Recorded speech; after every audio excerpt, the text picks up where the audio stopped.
ইরানে কি তবে গৃহযুদ্ধের দামামা বাজছে? গত ২৮ ডিসেম্বর থেকে শুরু হওয়া অর্থনৈতিক অসন্তোষ এখন সরকার পতনের এক বিশাল বিস্ফোরণে পরিণত হয়েছে। রয়টার্সের এক চাঞ্চল্যকর প্রতিবেদনে উঠে এসেছে, এই বিক্ষোভে প্রাণ হারিয়েছেন অন্তত ৫,০০০ মানুষ। কিন্তু এই সংখ্যাটি এতদিন কেন আড়ালে ছিল? গত ৮ই জানুয়ারি থেকে বিক্ষোভ দমনে ইরান সরকার দেশজুড়ে ইন্টারনেট সেবা বন্ধ করে দেয় এবং মাঠে নামে বিশাল নিরাপত্তা বাহিনী।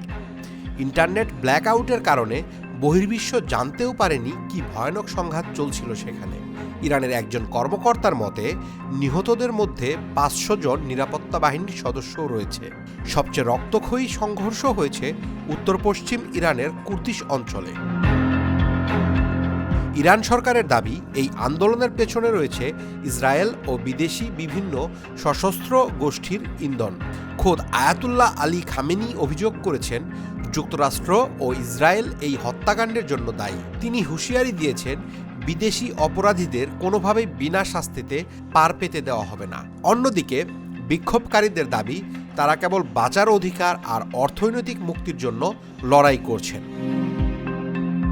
মানবাধিকার সংস্থা HRANA অবশ্য জানিয়েছে, তারা এখন পর্যন্ত ৩,৩০৮ জনের মৃত্যু নিশ্চিত করতে পেরেছে।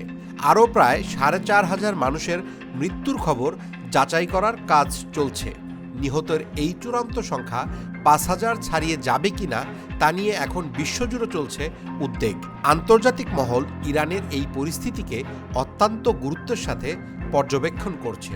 অর্থনৈতিক সমস্যা থেকে শুরু হওয়া এই আন্দোলন কি তবে ইরানের রাজনৈতিক প্রেক্ষাপট বদলে দেবে, নাকি দমনপীড়নের আড়ালে চাপা পড়ে যাবে হাজারো প্রাণের আর্তনাদ? আপনার কি মনে হয়? কমেন্ট করে আমাদের জানান। বিশ্ব রাজনীতির এমন সব ব্রেকিং নিউজ পেতে আমাদের সাথেই থাকুন।